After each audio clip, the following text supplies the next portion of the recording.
भारत के दो सबसे ताकतवर नेता इंदिरा गांधी और नरेंद्र मोदी। क्या मजबूत नेता देश की दिशा तय करते हैं या देश को मजबूती की जरूरत उन्हें जन्म देती है? आज हम भारत के दो महान राजनीतिक नेताओं की कहानी समझेंगे और जानने का प्रयत्न करेंगे कि क्यों समय समय पर दोनों के वर्किंग स्टाइल को कंपेयर किया जाता है। हालांकि दोनों ने अपने अपने समय में भारत को एक नए रूप में ढाला, एक ने 20वीं सदी के घटक समय में और दूसरे ने आज के डायनामिक प्रेजेंट में। लेकिन इनके शासन कैसे थे, इनके लीडरशिप, फैसले और इनका प्रभाव कितना अलग या मिलता जुलता था? चलिए इन दोनों नेताओं की प्रभावशाली राजनीतिक यात्रा का एक रोचक सफर करते हैं। जब मेरी जान जाएगी तो मैं कह सकती हूँ कि एक एक खून का खतरा जितना मेरा है, वो एक एक खून एक भारत को जीवित करेगा।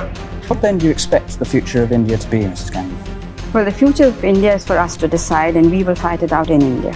I don't think it's anybody else's business.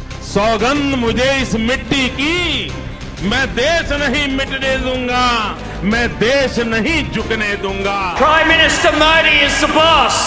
मेरे शरीर का हर कण, मेरे समय का हर क्षण देश को ही समर्पित है।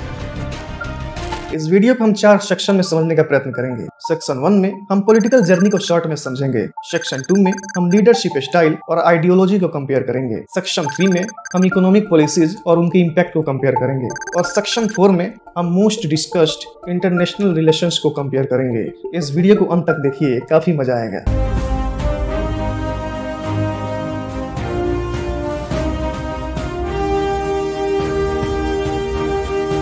इंदिरा गांधी के प्राइम मिनिस्टर बनने का सफर सिर्फ एक राजनीतिक उड़ान नहीं था, ये तो एक अदम्य संघर्ष की दास्तां थी। पंडित जवाहरलाल नेहरू की बेटी होने के बावजूद इंदिरा गांधी को अपनी अलग पहचान बनानी पड़ी। जब 1966 में उन्हें भारत का प्रधानमंत्री बनाया गया तो कई लोगों ने उन्हें कमजोर नेता समझा, उन्हें गूंगी गुड़िया के नाम से बुलाया जाने लगा। लेकिन कुछ ही सालों में इंदिरा गांधी ने अपने सक्षम नेतृत्व से सभी को गलत साबित कर दिया। What then do you expect the future of India to be, Mrs. Gandhi? Well, the future of India is for us to decide, and we will fight it out in India. I don't think it's anybody else's business. 1971 के चुनाव तक वो एक मजबूत और निर्णायक नेता बन चुकी थी, जो गरीबी हटाओ के नारों के साथ गरीबों के लिए काम कर रही थी। 1971 में बांग्लादेश के मुक्ति युद्ध में उनकी विक्ट्री ने उन्हें एक नेशनल और इंटरनेशनल लेवल पर प्रभावी नेता बना दिया। India is Indira, and Indira is India.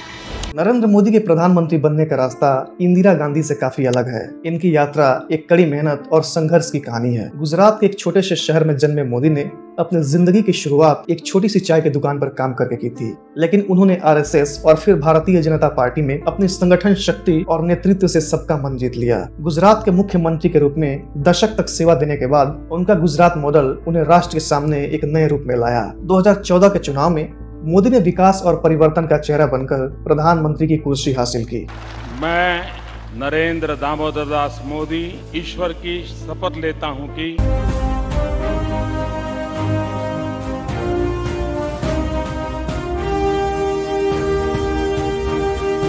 Indira Gandhi अपने सख्त और ऑथोरिटेरियन लीडरशिप के लिए जानी जाती थी। India is Indira,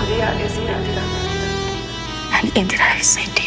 उन्होंने शासन में पूरी तरह से नियंत्रण बनाए रखा और पार्टी के भीतर और बाहर अपने विरोधियों को प्रभावी ढंग से किनारे कर दिया। उनके कार्यकाल के दौरान कई विवादित और बड़े फैसले लिए गए, जिनमें सबसे प्रमुख 1975 का इमरजेंसी था। भाइयों और बहनों, राष्ट्रपति जी ने आपातकाल की घोषणा की है। खुली जेल बन जाएगा। पूरी कैबिनेट की सहमति आवश्यक होती है इंदिरा जी। मैं ही कैबिनेट हूँ। ये एक ऐतिहासिक घटना थी जब 21 महीनों के लिए देश में लोकतांत्रिक अधिकारों को निलंबित कर दिया गया। नागरिकों के फंडामेंटल राइट्स जैसे बोलने की और व्यक्तिगत स्वतंत्रता छीन ली गई। इस दौरान कई राजनीतिक विरोधियों को जेल में डाल दिया गया, जिसमें जयप्रकाश नारायण जैसे दिग्गज नेता भी शामिल थे। मीडिया पर कड़ी सेंसरशिप लागू की गई, जिससे प्रेस की स्वतंत्रता बाधित हो गई। ये वो समय था जब सरकार की आलोचना असंभव हो गई थी। इंदिरा गांधी ने इमरजेंसी को आवश्यक ठहराया, ये कहते हुए कि ये देश में राजनीतिक अस्थिरता और अराजकता को रोकने के लिए जरूरी है। हालांकि इसे लोकतंत्र के इतिहास में काला अध्याय माना जाता है। आपातकाल भारत के लोकतंत्र पे एक काला धब्बा है, क्योंकि इससे देश की लोकतांत्रिक नींव पर गहरा आघात हुआ था। नरेंद्र मोदी के काम करने का तरीका डेमोक्रेटिक ही है, लेकिन उनको भी इस वजह से क्रिटिसाइज किया जाता है कि वो मीडिया को पूरी तरह से कंट्रोल कर रहे हैं। हालांकि आपको बता दें कि पीएम मोदी को मशरूम काफी पसंद है। सियासत की दुनिया में अपने प्रधानमंत्री नरेंद्र मोदी भी सुपरमैन साबित हो रहे हैं। सच बताइए, why don't you get tired? आप थकते क्यों नहीं हैं? और मीडिया को इस तरह से कंट्रोल करना लोकतंत्र के चौथे स्तंभ पर वार की तरह देखा जाता है। नरेंद्र मोदी को कई बार उनके ज्यादा सेंट्रलाइज्ड डिसीजन मेकिंग के लिए भी क्रिटिसाइज किया जाता है। मोदी को एक और चीज के लिए काफी क्रिटिसाइज किया जाता है कि वो ईडी और सीबीआई जैसी इंडिपेंडेंट एजेंसियों को ऑपोजिशन लीडर्स के ऊपर यूज करते हैं। मोदी का नेतृत्व प्रभावशाली और लोगों के साथ सीधे कनेक्शन बनाने में सक्षम रहा है। सोशल मीडिया, मन की बात और बड़े रैलियों के माध्यम से मोदी ने जनता के साथ एक सीधा संवाद बनाया है। मोदी के शासन में जीएसटी का आगमन, जम्मू कश्मीर से आर्टिकल 370 का हटाया जाना, स्वच्छ भारत और मेक इन इंडिया जैसे प्रभावी योजनाओं को लाया गया। हालांकि उनके कुछ फैसले जैसे नोटबंदी और CAA कई बार विरोध का कारण भी बने हैं। इंदिरा गांधी और नरेंद्र मोदी दोनों नेताओं की नीतियां अलग रही हैं, जो उस समय की समस्याओं और मौकों के हिसाब से रही हैं।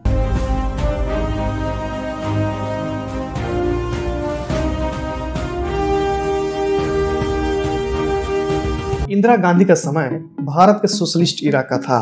उन्होंने अपनी इकोनॉमिक पॉलिसी में सोशलिज्म को अपनाया, जो पंडित नेहरू के जमाने में शुरू हुई थी। 1969 में बैंक राष्ट्रीयकरण का उनका फैसला एक बड़ा कदम था। इसके तहत बड़े प्राइवेट बैंक्स को गवर्नमेंट के अधीन लाया गया, जिससे गवर्नमेंट को रूरल एरियाज तक लोन्स पहुंचाने का अधिकार मिला। इससे रूरल इकोनॉमी को थोड़ी मदद मिली, लेकिन इसने प्राइवेट सेक्टर के विकास को भी रोक दिया क्योंकि इन्वेस्टमेंट्स कम होने लगे।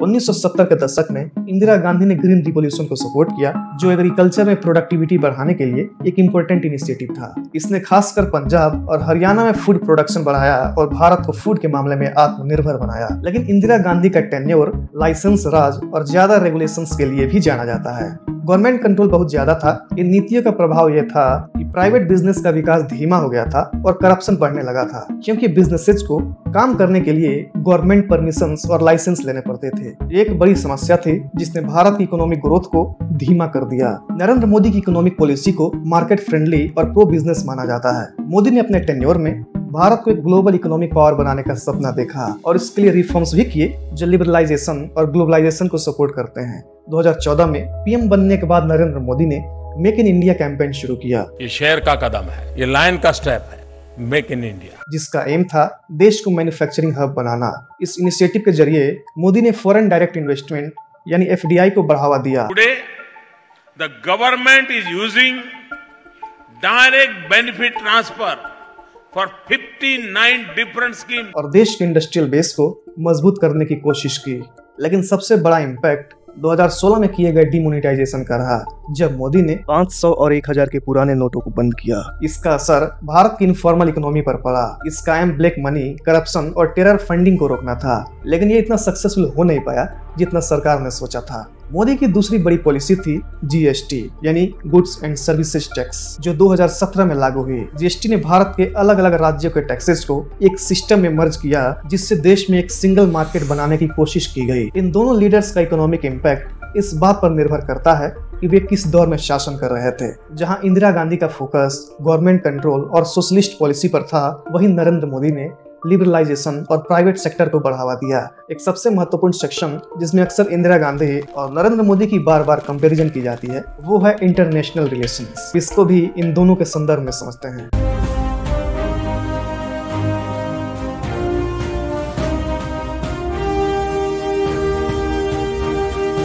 इंदिरा गांधी अपने समय की एक प्रभावशाली अंतर्राष्ट्रीय नेता के रूप में उभरी थी, खासकर कोल्ड वार के दौरान जब दुनिया दो बड़े ब्लॉक्स USA और USSR में बटी हुई थी। तब इंदिरा गांधी ने भारत को एक मजबूत स्थिति में रखा, जो नॉन अलाइन मूवमेंट का महत्वपूर्ण हिस्सा था। इंदिरा गांधी ने भारत को एक ऐसे देश के रूप में स्थापित किया जो किसी के भी पक्ष में हुए बिना अपना रुख मजबूती से रखता है। 1971 का बांग्लादेश युद्ध इंदिरा गांधी की अंतर्राष्ट्रीय शक्ति का सबसे बड़ा प्रमाण था। United states, China, Pakistan and India alone, this is one woman, Indira Gandhi alone. Pakistan पर विजय और बांग्लादेश का निर्माण ने उन्हें एक ग्लोबल शक्ति के रूप में उभारा। ये दिखाता है कि उन्होंने अपने समय में भारत को एक क्षेत्रीय सुपर पावर बनाया। उन्होंने भारत को एक मिलिट्री और डिप्लोमेटिक शक्ति के रूप में मजबूत किया, जो किसी भी ग्लोबल शक्ति के सामने अपने अधिकारों और स्थिति की रक्षा कर सके। नरेंद्र मोदी ने अपने शासन के दौरान भारत की विदेश नीति को एक नए स्तर पर ले गए। Somewhere Europe has to grow out of the mindset that Europe's problems are the world's problems.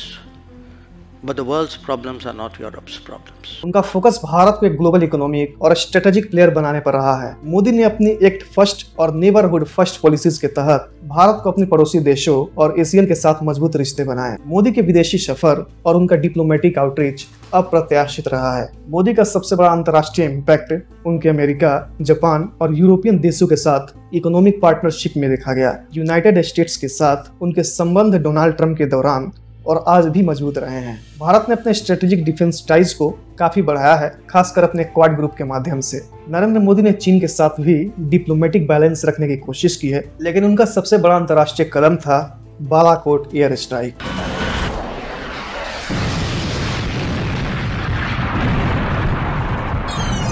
जो पाकिस्तान के खिलाफ टेररिस्ट कैंप्स पर किया गया था। यह मोदी के शासन में भारत का एक बोल्ड और सेल्फ डिफेंसिव इंटरनेशनल स्टैंड दिखाता है। आतंकी संगठनों को और उनके सरपरस्तों को कहना चाहता हूं कि वे बहुत बड़ी गलती कर चुके हैं, बहुत बड़ी कीमत उनको चुकानी पड़ेगी। और अभिनंदन की क्या बात करते हैं। मुझे याद है शाह महमूद कुरैशी साहब उस मीटिंग में थे जिसमें प्राइम मिनिस्टर साहब ने आने से इनकार कर दिया और चीफ ऑफ आर्मी स्टाफ तशरीफ लाए। पैर कांप रहे थे, पसीने माथे पे थे और हमसे शाह महमूद साहब ने कहा, फॉरेन मिनिस्टर साहब ने, कि खुदा का वास्ता है अब इसको वापस जाने दें, क्योंकि 9 बजे रात को हिंदुस्तान पाकिस्तान पे अटैक कर रहा है। मल्टीलैटरल फोरम्स जैसे G20, ब्रिक्स और यूएन में मोदी ने भारत की शक्ति को दिखाया और भारत को एक राइजिंग ग्लोबल पावर के रूप में स्थापित किया, जो विश्व की इकोनॉमिक और सिक्योरिटी मैटर्स में एक इम्पोर्टेंट रोल निभा सकता है। इस दोनों कंपैरिजन का कंक्लूजन ये है कि इंदिरा गांधी ने अपने समय में भारत को एक मिलिट्री और डिप्लोमेटिक पावर बनाया जो क्षेत्रीय और ग्लोबल स्तर पर अपनी मजबूती दिखाता था। उनका प्रभाव खासकर साउथ एशिया में सबसे ज्यादा दिखा। वहीं नरेंद्र मोदी ने भारत को एक आधुनिक ग्लोबल शक्ति बनाने पर फोकस किया है, जो इकोनॉमिक और डिफेंस सेक्टर्स में आगे बढ़ने के लिए तत्पर है। उनका प्रभाव इंटरनेशनल ट्रेड, सिक्योरिटी पार्टनरशिप्स और विदेशी मंचों पर भारत के प्रभाव को आगे बढ़ाता है। जैसा ही हम इंदिरा गांधी और नरेंद्र मोदी का कंपैरिजन खत्म करते हैं, एक बात बहुत जरूरी है कि आप जब भी इन दोनों नेताओं को कंपेयर करते हैं तो समय को, टाइमलाइन को दिमाग में रखते हुए कंपेयर कीजिए। कई मामले में इंदिरा गांधी बेहतर है तो कई मामले में नरेंद्र मोदी भी बेहतर हैं। अगर आपको ये कंपैरिजन पसंद आया तो कमेंट बॉक्स में अपने विचार भी जरूर शेयर कीजिए। हम आपका इंतजार कर रहे हैं। जय हिंद।